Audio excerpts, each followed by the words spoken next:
what actually works, what to do next. Here's the breakdown from this week's Friday Focus on KGCI, Real Estate on Air. And welcome to another edition of the Nerdy Agent Podcast. AJ, stop texting. I'm trying to coordinate filming. Schedule. We're filming just because the Gophers are going to beat Wisconsin tonight and we're going to storm the field. Storm the court. Yeah, It doesn't mean you AJ's text during going the to change. podcast. You know how Post Malone's got always tired underneath his eyes? Like AJ will do always working. Right? Yeah. Always. Never stopping. And my favorite is when I look at AJ's got his double phones. Now he's got personal and business. And he takes it and he just goes like this. You open them like a book. We should invent a phone that's two phones and one that flips so you can have two It's like texts, it's but like it's a flip. connected. It's a flip phone, but it's two phones. Can they be separate though? Correct. No. What? I- yes, they zipper. They can zipper down the middle. We are punchy. Whoever wants to take this Great- idea and run great with it, knowledge, go yeah. ahead and lose all of your money. making Yeah, this you idea. could do that, but if you do make money, we will sue you. I think there's something called Royalty. like proprietary knowledge or IP. something. Yeah. I definitely thought of it first. All right, well this week we are going to talk about winning in multiple offers and what you should do as a buyer's agent in those scenarios to give your buyers the best possible chance. The reason I wanted to chat about this week is I had a listing this last weekend, and I was a little bit surprised as to, you know, the offers were written pretty well, but there wasn't as much like calling me and asking me where they were in the order of offers and if there's anything else they can do. And so I wanted to chat about that. But to start, I was looking at the numbers. We got an email yesterday, and I was just asking AJ, how many sales has the Advisory Realty Group turned in January so far? I think like 27 or 28. We are doing quite a few sales comparably to, I would say, the market. Probably. 60 it's quite a pending bit. and close for the year. There you go. incredible. That's pretty incredible. Awesome Start to the start. year. We are still, believe it or not, even though we're able to get that many sales under contract and have our agents running pretty rapid around, we still have a lot of leads in our lead chat that are not getting claimed that could be good opportunities for other agents looking to make a change. And I know I plugged this last week, but I'm going to plug it again. If you're looking for something different, we'd love to chat with you. We'd love to grab coffee. I think me and AJ are grabbing coffee with someone tomorrow who's going to be a pretty good fit for our team. We got one. We got one this afternoon together, AJ and I do. We too. got another one this afternoon. So we're Yep. growing pretty rapidly. We're always looking to add good agents. So even if it's somebody you know and it's not you personally, we'd love to connect. So let us know on that. But back to what really matters. That was the would you rather. So we're going to skip the would you rather of the week. Should we role play this? Role play the. You're the listing agent. So let's back up. We can do that, but back up. So you're a buyer's agent and you go to show a house. What's the first thing you should do, especially in this market? You're driving over to the house. So this is one thing that one person on our team started about 2 years ago. Reed started talking about this, and everyone was like, "Oh my gosh, this is something that no one does." Mm-hmm. But Reed, literally every house that he drives to, and we started taking this and telling our agents to do this. Before he gets there, he calls the listing agent on the phone on his way to the house and says, "Hey, I'm Josh from the Advisory Realty Group. I'm showing your house at 2 p.m. I just wanted to check in and make sure, is there anything specific that I can do to make sure I give a great showing to my client today?" And it's establishing rapport. It's talking to that agent. It's trying to get on the same kind of page and team as them, because you want a listing agent to like you if your buyer ends up liking that house. Then on top of that, if the listing agent's like, yeah, this, right, you have a conversation, I would ask questions like, hey, has the showing activity been good on it? How many have you had so far? Do you have any offers? Any offers in hand? I explained this to my clients. I had 2 buyer meetings this weekend, and I would explain them to them as I played detective for you, right? My job is to ask a lot of questions and to learn a lot of information so I can best advise you as a buyer on what you're going to need to know to make a decision on this house. It's one of the biggest faults that we see with other agents on the buy side is they don't call, they don't talk, they don't communicate, they don't ask questions or learn anything. They just kind of shotgun out things or just ask their clients, well, what do you want to offer? And then they just make an offer and they throw it out. So you drive over to the house, you call the agent. That's step one. You show the house. Your buyer then decides that they want to offer on the house. What's the next step?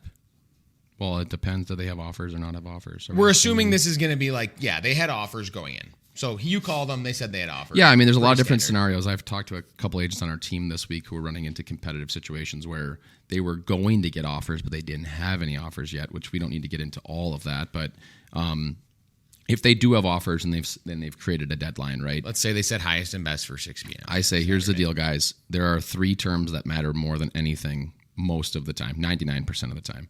I can ask the listing agent what the preferred closing date is, or if they want a written statement, or if there's some earnest money. There's smaller items that Everybody wants to know the preferred closing What date. is the preferred closing date? I was like, I get it, but I was like, just throw one on there. I'll just tell you which date when we. if get we to have that a point. preferred We'll closing just date, we'll counter it. put it in the notes. I'll just counter it. Yeah. Yeah, exactly. So that stuff isn't usually the utmost importance. The first thing that's the most important is how much money is the seller going to walk away with at the closing, right? So if this closes, what's the check the seller's going to get? So who has the highest price, one could say. Yep. And then you have the secondary most important terms, which are, is this house going to appraise? And if it doesn't appraise, what's going to happen? What's the protocol? Is the buyer paying some sort of difference up to a certain amount? Are they paying the whole thing? Kind of how's that going to play out? Because a seller, you love that you're getting this high price, but then some third party comes in and says, it's not worth that. And it would be a shame for that seller in a competitive situation to, just be like, I'm getting $20,000 less than I thought I was going to get now because this person said this thing. So the buyer has to do something to make the seller feel good about the appraisal. For those who don't know, we did talk about appraisal guarantees. It was probably a while back.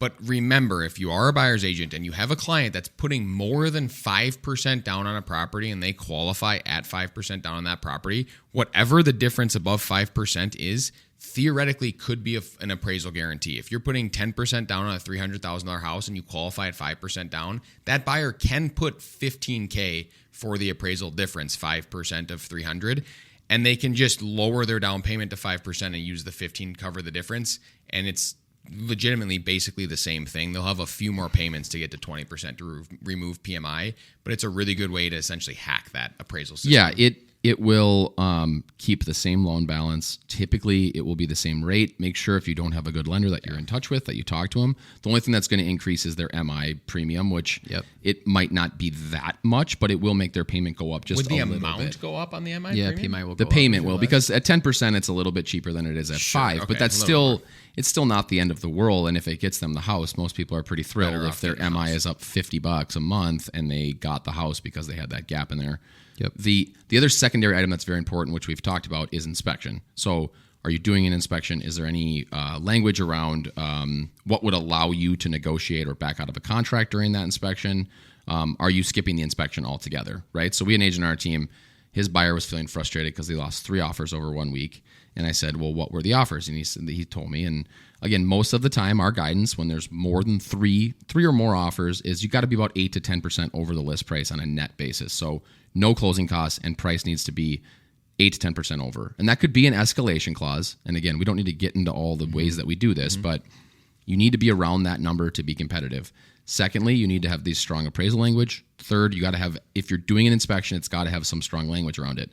Now, at the end of the day, And ideally would be a faster inspection. a faster, sure. Yeah. Less than 5 days. And Yes. and at the end of the day, this agent on our team whose buyer lost these 3 offers, the first one they got second place and they made a pretty good offer. The second 2 they made really good offers, but the second offer they got a cash offer that they said we're just not going to do the financed offer because we can get a cash offer and we're going to go with that. Whether people agree with that or not doesn't matter. It's the seller's house and their decision, right? The third one had a no inspection offer, and this buyer just isn't willing to not do an inspection for good reasons. But you can't control for that. So I think it's really important when, to Josh's point, you're doing a buyer meeting that you're setting the expectation of, if we're doing an inspection and a seller values no inspection over all else, and they can get push that person to your price and get no inspection and you lose, you're going to have to be okay with letting that go over that term, right? What I tell every buyer in these buyer meetings is I'm going to give you what I think is the 75% chance likelihood of winning offer. I'll tell you what it is, and it might have no inspection in it, but I'm not going to encourage you to do that. I'm just going to make you aware of if I was going to say, hey, here's a winner or here's a competitor. If there's 14 offers, here's what it would be, right? And I'll let you know up front kind of what that looks like, and then you can make the decision if you want to go with that or not. But the goal should be, as an agent, every single one of us listening to this, doing this for a living, you should be able to get to the point where you know roughly what that winning offer is going to be on every house you offer on. And I think that's something that very few people actually feel like they get to, and they need to work harder to get there, in my personal opinion, right? As a listing agent, I'll list a house that gets 6, 7 offers, and 3 of them will just be emails. They've never called me. They've never asked a question. They've just sent an email. how are you expecting to be anywhere near the right place with no information about what's going on with that deal, right? It's of the utmost importance. Our job is to help our people have success, to give them the information to make that decision as to whether or not they want to throw out something that's really aggressive. It's their choice, but at least you need to give them the information to be able to make that choice at the end of the day. And I often say the listing agent should feel bad if they have to tell you that you lost. Mm-hmm. I don't feel bad when someone just shoots an email to me and then I just respond with my email saying, sorry, you lost. I more so feel annoyed in that case. It's annoying, right? So if someone's calling me saying, I've worked with these guys for so long, they've made so many offers, this was such a great offer, we thought, and their dog's gonna love playing in that backyard, and they're having a baby, and they tell me this whole story. I'm like, I'm sorry, we're gonna go with the best offer, but like we may say, hey, these guys have been super communicative, right? Yep. Mm-hmm. They're on top of it. They have a great offer. Do you want to see if we can push these guys to be the best offer? Maybe they've got a really great loan officer that I've talked to. Maybe I just know that this agent does a lot of transactions and is really on top of their stuff versus the best offer who didn't do anything, right? Maybe the agent made no mistakes on the PA and the best offer made 4. They missed a bunch of boxes. Yeah, exactly. So they know what they're doing. And again, it's not that just because they tell you about their family, you obviously cannot discriminate based on these kinds of things, and you have to inform your sellers. You can't do that. But if someone's being really, really communicative and really thoughtful, you should get to the point where that agent feels bad calling you and telling you, sorry, you didn't win. Yeah, so that goes back to so we talked about the pre-showing call. Talk to the agent. But after you do a showing, do you want to jump in or something? So we talked about the terms that would go into that, but you're done doing the showing and they want to offer, then what do you do? So or even they liked the house. They liked the right? house. Like, because they're same scene 5. They go through the showing, we've had a phone call. They finish the showing. I will call the agent again saying, hey, the showing went really well. Like they're legitimately interested. We have some others that we're looking at. And even if we don't, I always at least say that, because if they don't have any offers, you might create some leverage that way. So I'm just curious, if you've already learned you have offers, but like what kind of things are you seeing in your offers roughly? They're pre-approved to this level. Is that going to work for you? They really want to have inspection just because they're first-time home buyers, and I just want to make sure that they're comfortable with it. I can put language basically saying, like, we're not going to negotiate anything. That's not at all what we're operating under, but they just want to be safe because I kind of hate this world where we're just throwing no inspection offers out all the way. Because there are some agents who hate the no inspection world too. So you're creating a relationship. You're asking questions, and one that I always use is, you got anything crazy in hand right now, right? Like, you getting any crazy offers? And based on how they respond to that, you can kind of get to rough estimates of price points. People will talk way too much on the phone if you just call them and start asking questions most of the time. Yeah, how's 350? Is that in the ballpark? Are we competitive at that point? So you've had that conversation, you get some information, they end up wanting to offer, you submit the offer. I usually, right before the deadline, like 30 minutes before the deadline, 15 minutes before the deadline, make another call. Yep. And I'm going to say... If you're talking about a situation where there's a deadline, right? Yeah, so multiple offers, they call highest and best. You submit the offer, they receive the offer, you wait until close to the deadline because a lot of people will hold their offers and submit them at the last second. So that initial conversation is helpful. Yep. But if they've rolled in 4 more offers since you talked to them, the agent didn't have that information prior. The last thing I always do is call them and say, hey, where do we stand? Can you give me any idea on where we stand and if there's anything we need to do to adjust to give us a chance to win? Yeah. Or are we in the mix is the one I Are like we to in the say. mix? Yeah. Are we in the mix? A good one. Yep. And almost just go back through the same thing. Yep. That you said earlier. Absolutely. But then follow up every hour afterwards, roughly. How's it going? And you need me, I'm available. And I think the other key here that we haven't talked about is just making sure that you're updating your client on what you're doing. One. So saying, hey, I talked to the agent. Here's what they said before we make the offer. Hey, I just called the agent because we're 30 minutes from the deadline and asked them if we were in the mix. They said we were close, just letting you know. And then an hour after being like, hey, I've reached out to the agent. I haven't heard anything yet. Like, doing that kind of stuff makes them feel a lot better so they don't feel like they're just waiting in the dark and thinking we for sure lost because we haven't heard anything. And what that does is lets them know that you're trying really hard. So if you lose, it's less, they feel less like, well, you didn't do anything. Like, what happened? How did we lose? Mm-hmm. And they'll feel more like, well, I guess it just someone beat us. And if you lose, trying to get some information out of the listing agent, and that, like, the agent on our team did that, and it's like, well, we had no inspection in cash. It's like, that's good to know. So now I can call my client and say, sorry, they got no inspection in cash. You made a great offer. It's just you're not going to beat that. Yep.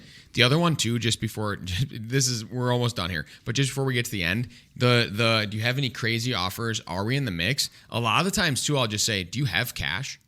Are there any no inspection? Do you have any appraisal guarantees? They typically will tell you those things. And if they do, like if they say, yeah, we have an appraisal guarantee, it's like you're going to lose if you don't add an appraisal guarantee. That just about means every single time. Because that's the gold and what they're looking for. Yeah, and read the agent in the conversation, right? So that's the whole thing, right? You make the first phone call, you're establishing rapport. You're not asking for anything from them. You're just establishing rapport. You're actually asking, how can I help you have a great showing at your listing, right? And you can usually tell from that first conversation, like, is this someone that's going to be communicative, engaged with me? Or is this someone that's just like, I'm playing it close to the vest, I'm not telling you anything? And from there, you can then determine how you continue to approach it. But if you make friends with somebody in the first call, and then you say, we're probably interested, and you ask some questions, and they're once again friends with you, they're going to keep offering more information to you as things go, because they're kind of internally rooting for you to be that agent for them. Well, because half of their job is to get the offers and accept one, but the other half is to make sure it closes. And there's a lot of agents out there that don't know how to close deals and get their buyers to the finish line for whatever reason. And so if they feel like you can do that, you're gonna have a better chance to win, and it's gonna be in your buyer's best interest. I think we covered it all. That's all we have this week.